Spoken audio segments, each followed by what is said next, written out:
You know, I had never ever watched this film before.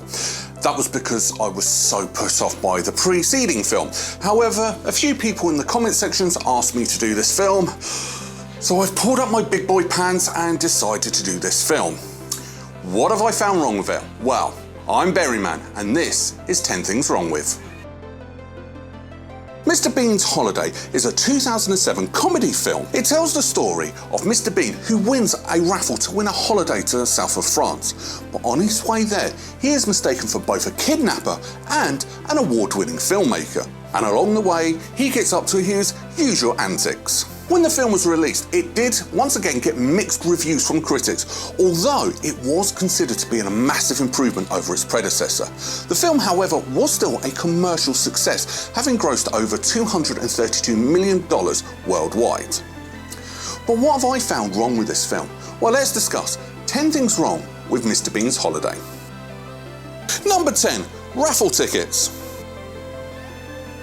Oh, I would love to win a holiday on a raffle ticket. I mean, the last raffle I entered, the top prize was an Xbox Series X, and I won a disposable barbecue. But that's a different story. Now, one thing about the raffle ticket is it's blank, other than the number. There's no serial numbers.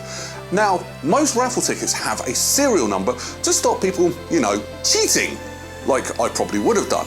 But yeah, there's no serial numbers, no nothing. Now, I would have actually shown you a raffle ticket on this video, but yeah, I sort of threw mine away. Number 9, Oysters.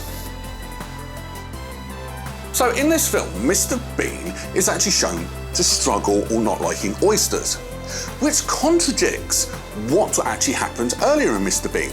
Now, in Mr. Bean in room 426, which was actually filmed right here in Portsmouth where I live, he was shown to eat oysters no problem. Now, those oysters were bad and he did get a little bit poorly, which may explain, but the fact that he knew how to eat oysters, there's a bit of a continuity error there, possibly. No, I'm definitely saying definitely. Number 8, hidden swearing. So in America, this film is rated G, which means there's nothing naughtiness, except there is actually a swear word in this film, and it got past the American censors. That's a good thing. So while they're traveling in France, she actually shouts out a word in French. Now, I am not going to say that word in French, but the translation for the Americans, it actually says the word idiots, which is not what it actually means. Now, when you Google the word, you do get a lot of other things coming up, and I would say Google that or go and do some of your own research on this one. But let's face it, the American translation would be a word that Samuel L. Jackson would probably say when he's fighting against snakes on a plane. That's a bit of a clue what that word was. Yeah, it slipped past the censors, and yes, there's a French swear word in a G-rated film. That's kind of cool, but still wrong. Number 7, the news. So throughout this film, you see quite a few different news stations saying that Mr. Bean has kidnapped a young child. Well, you get that impression. Except they do go to a service station in the south of France, but not quite near the touristy bits, where the news is in English. Now, I'm well aware you do have English news channels over there, like Sky News or CNN or BBC News 24, I think that's over in France as well. But a service station would actually have the French news on. So why are you showing it in English? Because it sort of ruins the whole perception of this film that it's in France, and stereotypical France, for that matter. Yeah, leave the news to the French. Number 6, fast forward. So during this film, Mr. Bean is actually documenting his journey. Let's face it, we all do that nowadays on our mobile phones. But in 2007, it wasn't actually as big of a deal, and he's doing it on his camera. So when he's at the Caunes Film Festival, and he's actually showing off what he's filmed so far, and people love it, he pressed the fast forward button. Except for that model of Sony camcorder, to fast forward, you have to press and hold. The moment you let go of that button, it will play normally. So yeah, he couldn't have pressed fast forward and walked away. It wouldn't have worked. Also, you wouldn't have actually had the scan lines either, because the way camcorders actually fast forward is they actually remove a few frames to make it speed up. So it literally shows like every other frame or every fourth frame or every 16th frame. That's what it means when it goes 16 times. It's missing out 16 frames, but playing at a normal speed.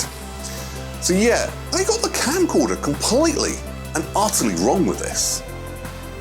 Number 5, magic shoes. So while Mr. Bean is breaking into the Cannes Film Festival, he's dressed up as a woman. He actually looks pretty good as an old woman as well, but that's a different story. He is walking around in high heel shoes. He goes actually into the projection room in high heel shoes. He takes off the high heel shoes, takes off his costume, and when he goes to flee, his normal shoes are back. Where were they?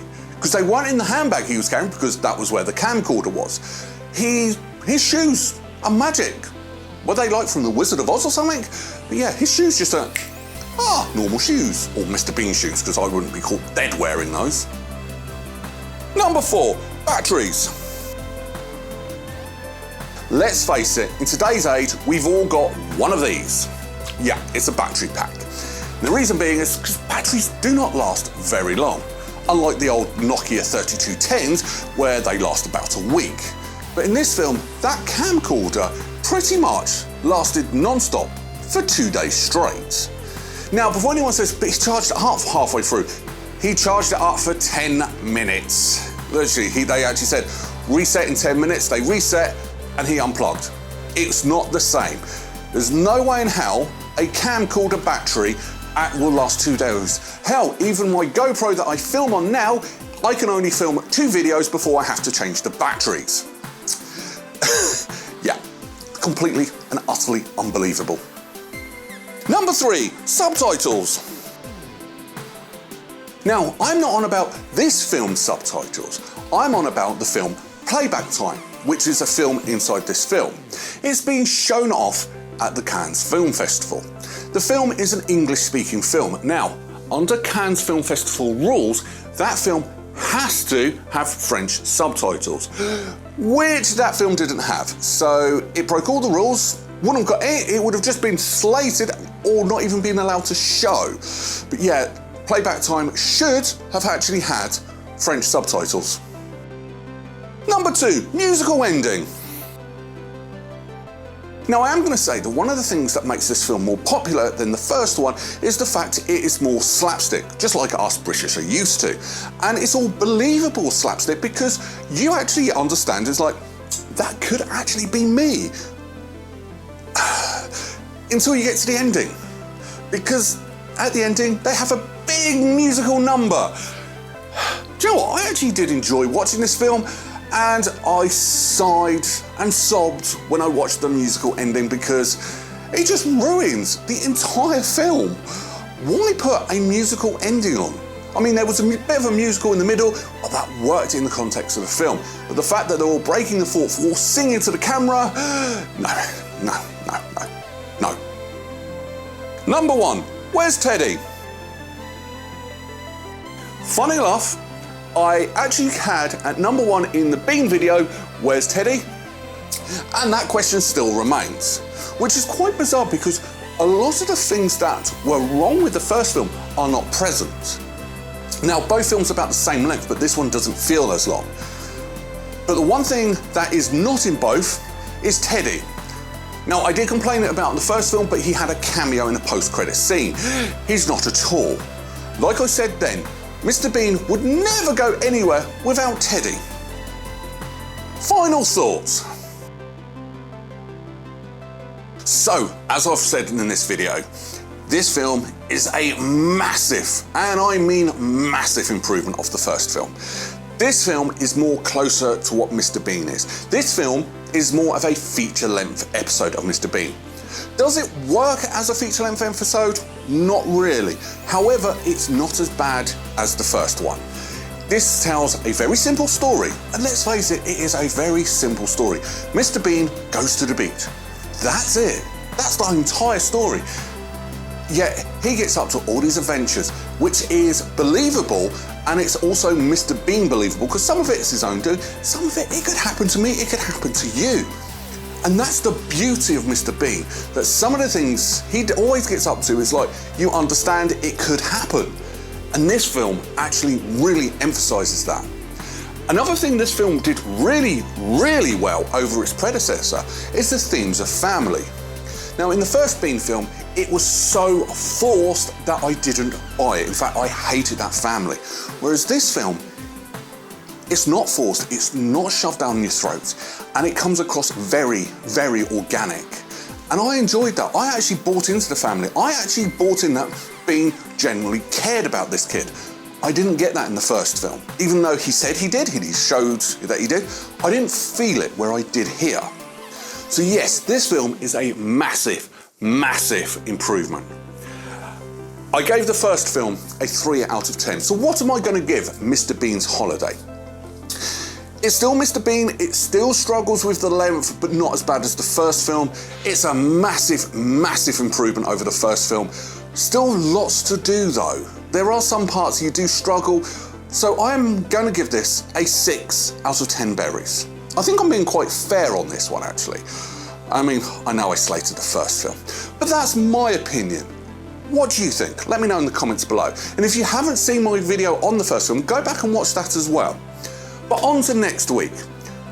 Now, I've just done a live action adaptation of a TV series, so I'm going to do that again, but this time from a TV show from the 60s. No, I'm not on about Star Trek because I've done that one as well. This one was more aimed at kids. Haha, quite a cryptic clue. Want to know what I mean? Well, come back next week. Until then, take care. Bye-bye.